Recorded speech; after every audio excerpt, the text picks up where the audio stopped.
नमस्कार मित्रांनो, आजचा जो आपला विषय आहे की पेनाइल कर्वेचर.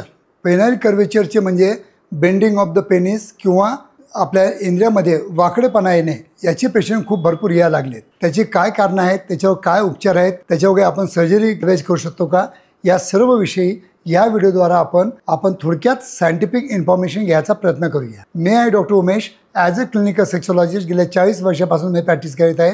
खरोखर माझे मराठी व्हिडिओ तुम्हाला आवडत असतील नक्की नेहमीप्रमाणे लाईक करा, शेअर करा आणि जास्तीत जास्त माझ्या मराठी बांधवांनी सबस्क्राईब करून किंवा माझ्या चॅनलला लाईक करून जास्तीत जास्त आपल्या मित्रांना शेअर करण्याचा प्रयत्न करा. तर मित्रांनो, आजचा जो आपला विषय आहे की पेनाइल कर्वेचर म्हणजे पेनिसमध्ये बेंड होऊन जातं किंवा पेनिस जो इतकं बेंड होतं की आपल्याला पेनिसमध्ये खूप इरेक्शनच्या वेळेला पेन होतं. याची काय कारणं आहेत? याची 2-3 कारणं म्हणजे मेन कारणं जी मी शोधून काढलेली आहेत 40 वर्षाच्या अनुभवातून. तर मेन कारण जे असतं याला डायबिटिक असतं. डायबिटीजमध्ये काय होतं की जे फायब्रोसिस होतं हे फायब्रोसिस प्रॉपरली होत नाही आणि कुठेतरी त्या फायब्रोसिसच्या मेकॅनिझममध्ये डिस्टर्ब होऊन जातं आणि त्याच्यामुळं आपल्याला पेनिसमध्ये गाठ येऊन जाते. त्याला मी पेनाइल नोड म्हणतो किंवा पिरोनिस डिसीज म्हणतो. तर त्याच्यामुळं पण आपलं इंद्रिय केव्हा केव्हा वाकडं होऊन जातं. पण 10 ते 15 डिग्री वाकडंपणा असणं हे स्वाभाविक आहे. हे बाय बर्थ पण असू शकतं. तर याला तुम्हाला काही काळजी करायची गरज नाही. पण 30% वर जर तुम्हाला पेनिस जर बेंड वाटत असेल तर नक्कीच तुम्हाला ट्रीटमेंट घेणं अत्यंत गरजेचं असतं. तर मित्रांनो, पेनाइल कर्वेचरचे पेशंट आज माझ्या क्लिनिकमध्ये का बरं जास्त आढळून येत आहेत, त्याचं मुख्य जर कारण मी शोधून काढलं किंवा त्याच्यावर रिसर्च केलं तर मला असं आढळून आलेलं आहे की आजच्या यंग जनरेशनमध्ये आपल्या व्हायग्रासारख्या जास्त प्रमाणात आणि जास्त डोजेसमध्ये औषध घेतल्यामुळं आपलं जे लिंग होतं ते जास्त फुगून बसतात आणि जे फायब्रोसिस जे फायबर असतात हे मूळ जागेवर न येता कुठेतरी मध्ये अटकून जातात आणि त्याच्यामुळे त्या इंद्रियामध्ये गाठी येतात आणि त्याच्यामुळं आजच्या स्थितीमध्ये पेनाइल कर्वेचर ही खूप कॉमन आजार झालेला आहे. तर मित्रांनो, हे तर एक साईड इफेक्ट झाला आणि डायबिटीजमुळं पण फायब्रोसिसचं मेकॅनिझम चुकल्यामुळं पण होतं आणि त्याच्यामुळं पेनाइल कर्वेचर जर तुम्हाला आलं असेल तर त्याच्यावर आमच्या क्लिनिकमध्ये खूप चांगले उपचार उपलब्ध आहेत. त्यासाठी आम्ही तुम्हाला जनरली एक तर व्हिटॅमिन ईचे कॅप्सूल देतो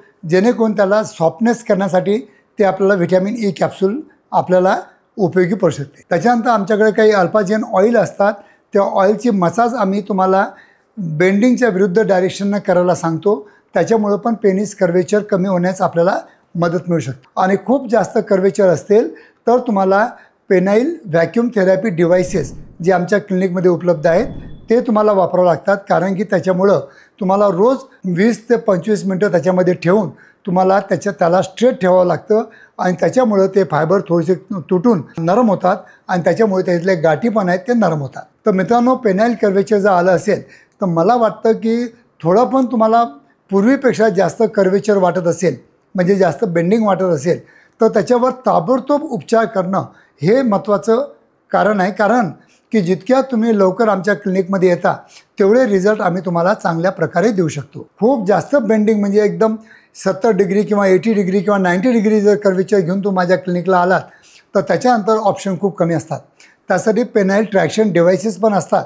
पण ते पेनाइल ट्रॅक्शन डिव्हाइस वापरण्यासाठी इतके डिफिकल्ट असतात कारण की दिवसभर लावायचं म्हटलं तर ते आपण आपल्या पॅन्टीमध्ये वापरून आपण दिवसभराचे कामं करू शकत नाही आणि त्याच्यामुळे तुम्हाला ते आम्ही ॲडवाईस पण करू शकत नाही. फॉरेन कंट्रीला 15-15, 20-20 दिवस ॲडमिट करून त्याला पेनाइल कर्वेचर पेनाइलला हे लावतात तर त्याच्यामुळं त्यांना थोडंसं रिझल्ट येतात. पण आपल्या इथं ते आपलं काम धंदा सोडून आपल्या इथं 15 दिवस ॲडमिट होणं शक्य नसतं. म्हणून लवकरात लवकर जर तुम्ही माझ्या क्लिनिकला आले तर पेनाइल कर्वेचरवर चांगलं ट्रीटमेंट आपल्या क्लिनिकला उपलब्ध करून दिलेलं आहे. मित्रांनो, पेनाइल कर्वेचर हे खूप कॉमन आहे, काही घाबरण्याचं कारण नाही आहे. त्यासाठी सर्जरी ऑप्शन बिलकुल नाही आहे.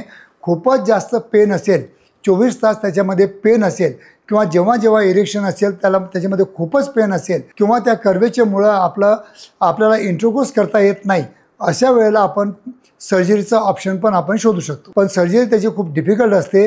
त्याच्यामध्ये खड्डा पडतो आणि त्याच्यामुळं कुठं ना कुठं आपल्याला इम्पोर्टन्सीसारखे आजार पण होऊ शकतात. म्हणून आम्ही जनरली माझ्या क्लिनिकमध्ये आजपर्यंत मी पेनाइल कर्वेचरसाठी कोणालाही सर्जरी मी ॲडवाईस करत नाही. तर मित्रांनो, पेनाइल जर कर्वेचर तुम्हाला झालं असेल किंवा बेंडिंग पेनिस झालं असेल तर नक्कीच तुम्ही लवकरात लवकर जर क्लिनिकमध्ये आला तर याला चांगल्यात चांगला उपचार करून आपण ठीक करू शकतो. काही घाबरण्याचं कारण नाही. धन्यवाद मित्रांनो.